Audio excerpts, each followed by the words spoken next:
Hi, this is Kirk, the bariatric carnivore. Well, it is kind of a momentous day today. Something happened that surprised the heck out of me.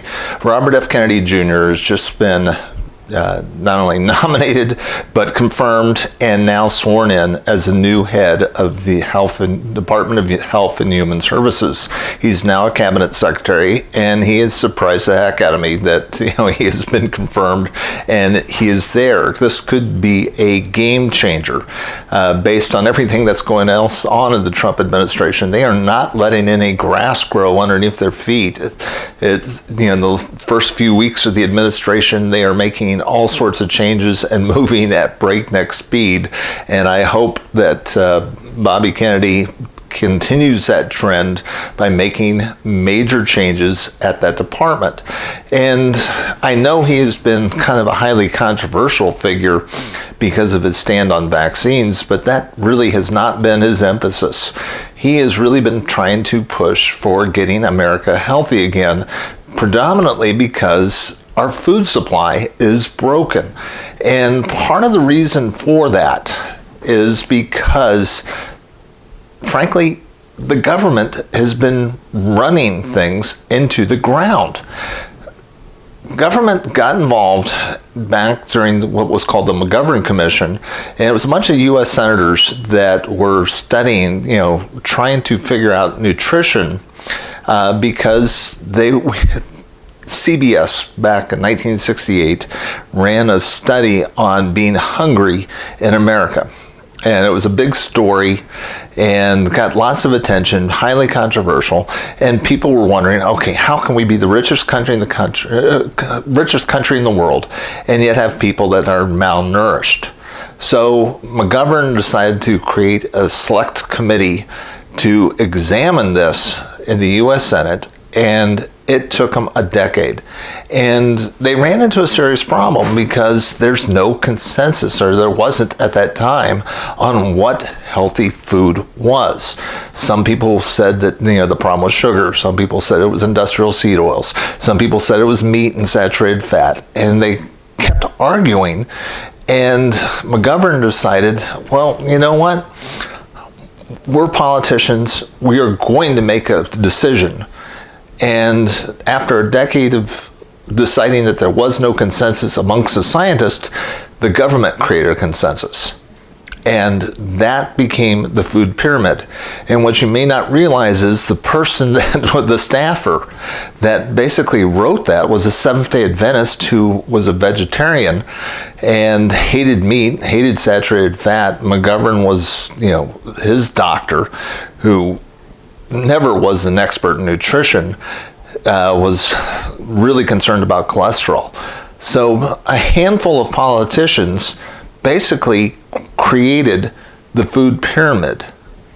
And then it went to the government bureaucracy, which was controlled mostly by people who were trying to get a job at RJR Nabisco and Big Food, and they created the food pyramid.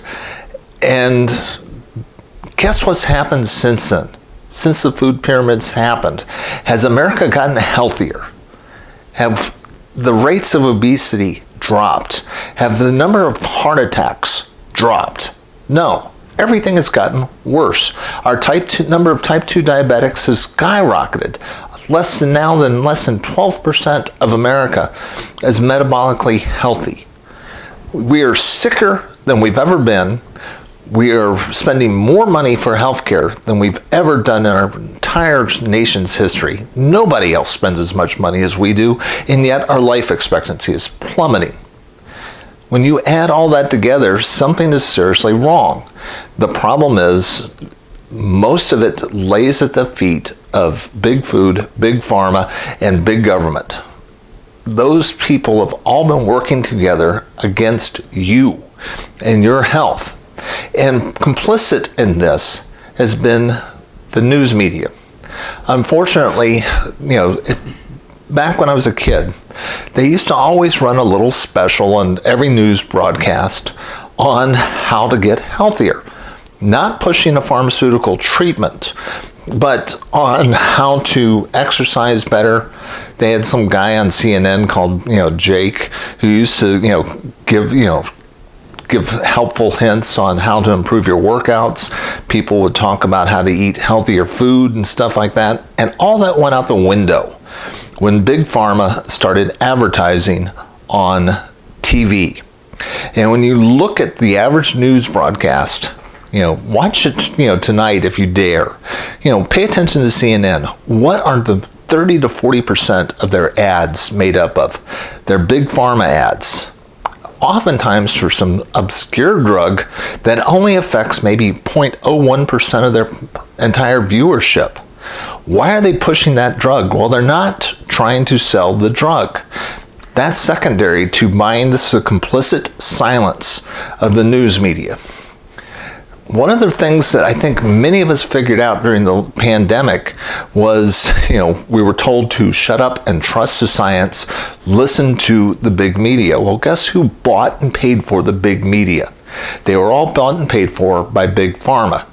And when you watched, news shows that were sponsored by Pfizer, and the government spent millions of dollars pushing for vaccines and all this other stuff, frankly, what you're looking at is the utter horrible complicity of government, Big Pharma, Big Food, all working together against your health. They are not interested in your health. They want customers, but they don't want you to die quickly. But they don't care if you're, sick. They're not working for your best interest. And finally, we have somebody up there that is not going to be caring about he's not trying to get a job with Big Pharma. He's not trying to get a job with Big Food. He's trying to actually look after your health, which is going to be an interesting switch. And it's well needed at long last. I'm glad to see it's finally happening. I wish him Godspeed to make this change. I hope the Trump administration, by executive order, ends the funding of advertisement by Big Pharma on TV. This was only allowed by the Supreme Court. It is subject to regulatory control. It was only allowed because I think the Reagan administration went ahead and allowed it after the Supreme Court decision. It wasn't mandatory, and it can be regulated by the federal government, and Bobby Kennedy is now in a place where he can regulate ads on television and by Big Pharma, and it is well worth the time. Finally, we can get maybe health discussions that are happening in the news media, not just alternative YouTube channels, and finally have a discussion that can make America healthy again. And it's, by golly, about time. And I'm excited, and I wish them all the best. And I hope that, frankly, the Trump administration is working at breakneck speed. I've never seen anything quite like it before. In just the first few weeks, they've been changing a lot of stuff, and I hope they bring that same energy and focus to the Department of Health and Human Services now that he has been confirmed as our new secretary.